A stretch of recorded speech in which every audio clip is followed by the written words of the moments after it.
Good, happy Thursday morning, June 17, 2021. I'm Riley King, and welcome to this morning news update right here on the Riley King Radio Network. Let's get started now. First up, odor of natural gas in Laconia linked to too much odor in gas main, utility service says. Let's take a listen to that video from WMUR News 9.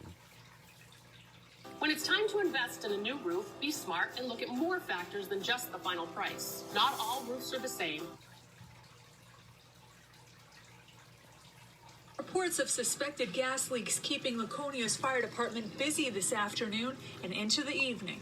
My biggest concern is that we were going to have either multiple places with leaking or we're going to have fires. Laconia Fire says the first call of a possible gas leak came in around 2 p.m. from a nursing home on Court Street.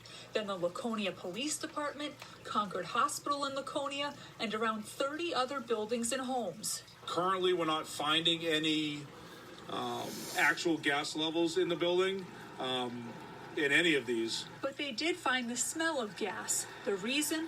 Liberty Utilities say they were installing a new gas main on Laconia Road and pre-treated the main with too much of the chemical mercaptan, which is used to alert people to gas leaks. There was not a gas leak, but people thought it was a gas leak because they were smelling the chemical that is meant to indicate that there is a gas leak. Both the utility company and the fire department say they aren't concerned now, but they do want you to call if you smell gas. Evacuate the building, call 911. And now wait outside for us to get there. We will show up. We'll check your house out. We'll clear it, and then Liberty Utilities will come and do the same. There is no threat. That scent is not going to harm anybody. It will dissipate. And again, if they do suspect there is a leak separate from that issue, we do encourage them to call us. Now, Laconia Fire says a few people were evaluated because they were overcome by the smell, but they are expected to be okay. And Liberty Utilities says that smell should go away by sometime tomorrow. In Laconia, Jessica Moran, WMUR News. Okay, and there you go on that video and that report. New Hampshire DMV announces new steps to avoid license suspension backlogs. Let's take a listen to that video from WMUR News 9.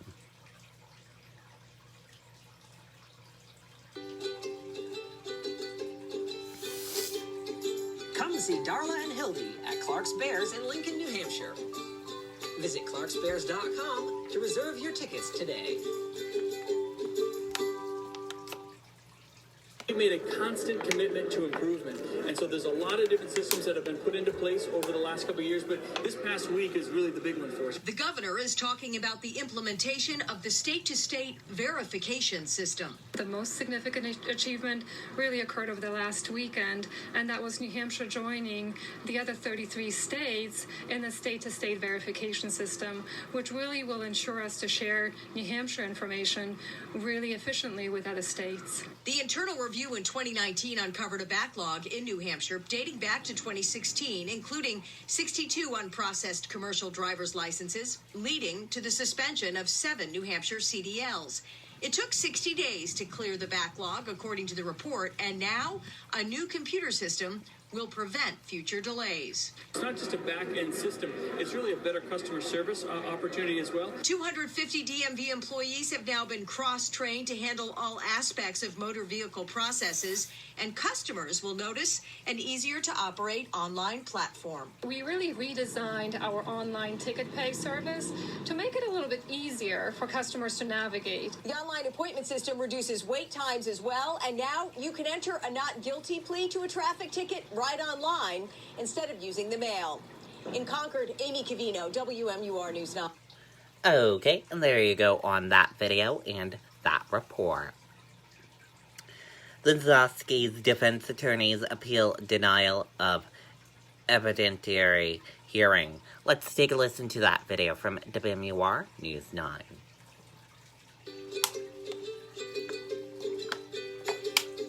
Come see Darla and Hildy at Clark's Bears in Lincoln, New Hampshire. Visit clarksbears.com to reserve your tickets today. Prosecutors say Vladmir Zukovsky killed 7 motorcyclists back in 2019 in a crash in Randolph. Zukovsky was placed in preventative detention without an evidentiary hearing regarding bail. Since then, a judge has denied 3 requests from defense lawyers for a hearing, and now they are appealing that decision. They're not arguing to the Supreme Court, I should be released on bail.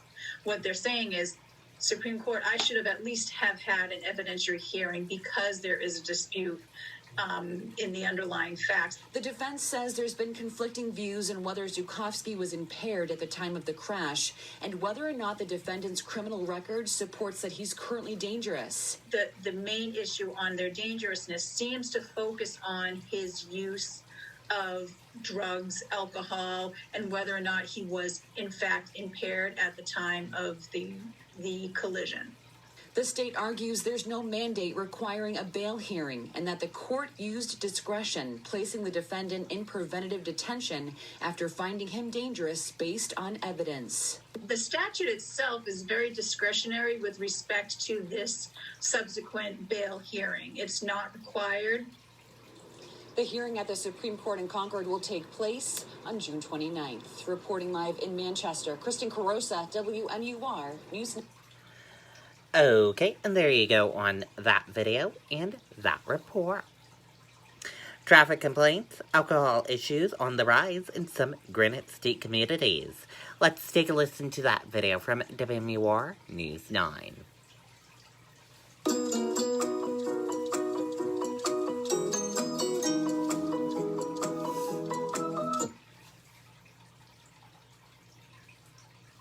The police department here in the port city, with its 200 licensed drinking establishments, anticipated being busy as things open back up. We're seeing a lot of increased calls for service relative to alcohol-related issues, whether it be fights or intoxicated people. And then, obviously, we're seeing an increase in, unfortunately, alcohol-related crashes as well. Some leading to serious injuries, and Portsmouth is not alone. I think every community in this area is getting complaints of speeding vehicles, following too close, going through stop signs, parking wherever they want. Rise chief says it's not just visitors, it's locals too, perhaps showing some of the pandemic's wear and tear. They're getting out and they're frustrated, they have short fuses, they're not patient about anything. Education and enforcement are key. With the help of grant funds from the New Hampshire Office of Highway Safety that partners with departments across the state, Portsmouth is implementing a patrol every week, strictly dedicated to these issues. You'll see the difference where you'll see the officers are out there every day, and their goal is aggressive traffic enforcement, targeting those specific type aggressive behaviors, distracted driving, alcohol-related offenses, and so forth. The added patrols here will continue into September. In Portsmouth, Jennifer Crompton, WMUR News 9. Okay, and there you go on that video and that report.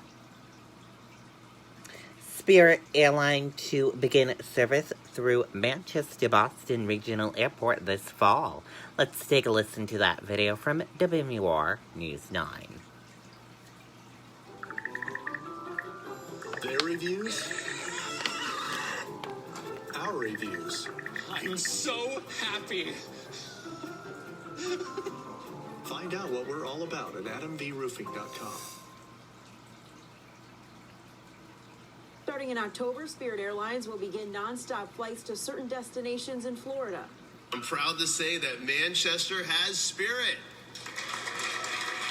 For the first time since 2004, Manchester-Boston Regional Airport is getting a new airline partner. It kind of puts us back on the map, right? And the community was speaking loud and clear that they wanted more flights, lower fares. Starting October 7th, Spirit Airlines will be offering daily nonstop flights to Fort Lauderdale and Orlando. And starting in mid-November, there will be flights several times a week to Fort Myers and Tampa, too. We're very excited about being here. We spent a couple of years doing a lot of research, and it's a lot of work when we decide to go to a new airport.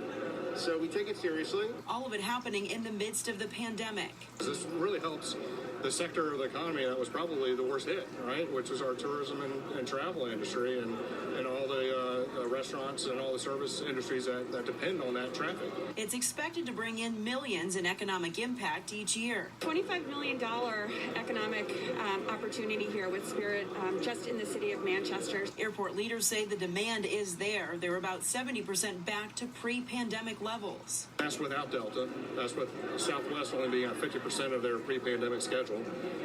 United being at about 66%, American being at about 75%. Through that pandemic, these guys didn't give up. They kept working 110% to try to get a deal like this done. Spirit made the investment. It's a big investment on their part, a big commitment to the state of New Hampshire. Tickets for flights are already posted at last check. A flight to Orlando from Manchester on October 7th would cost about $62. From Manchester Boston Regional Airport, I'm Charisse LeClaire, WMUR News. Okay, and there you go on that video and that report.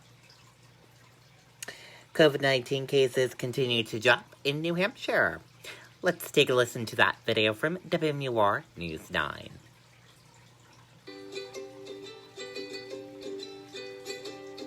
Come see Darla and Hildy at Clark's Bears in Lincoln, New Hampshire. Visit clarksbears.com to reserve your tickets today. Coronavirus numbers for New Hampshire released just a little while ago. Tonight, there are 25 new cases of COVID-19 in the state, and active cases have fallen to 269. There are still 18 patients in the hospital. No new deaths again tonight, but 1,364 Granite Staters have died. Okay, and there you go on that video and that report.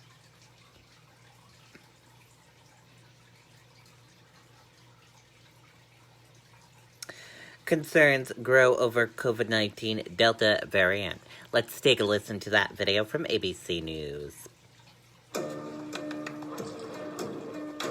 At Panera, we make dinner easy and cheesy.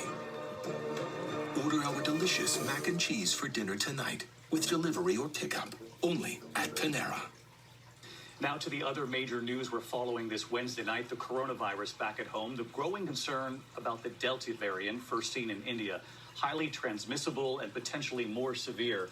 Tonight, described as COVID on steroids, and what authorities are now seeing in the U.S., spreading quickly, and what you should know. And we've also learned they're now studying at least 80 countries with reported cases of mutations of this variant already. Here's ABC's Whit Johnson tonight.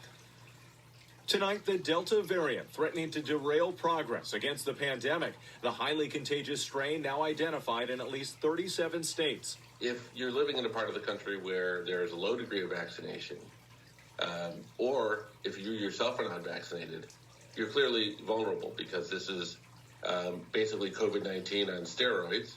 Officials have warned the Delta variant is more transmissible and may cause more severe disease. Some states with lower vaccination rates seeing a nearly 20% increase in COVID cases over the last 2 weeks. In Tennessee, where just a third of the state is fully vaccinated, the Delta variant is already taking hold. At least 10 cases in the Memphis area.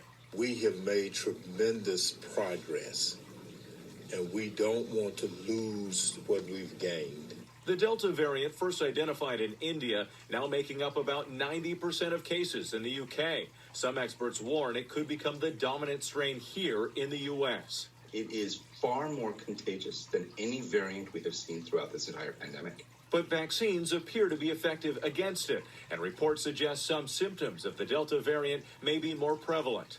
Headaches and sore throat are the kind of key features of this variant. Whether that'll hold up in larger data, we don't know, but it is something definitely to keep an eye on.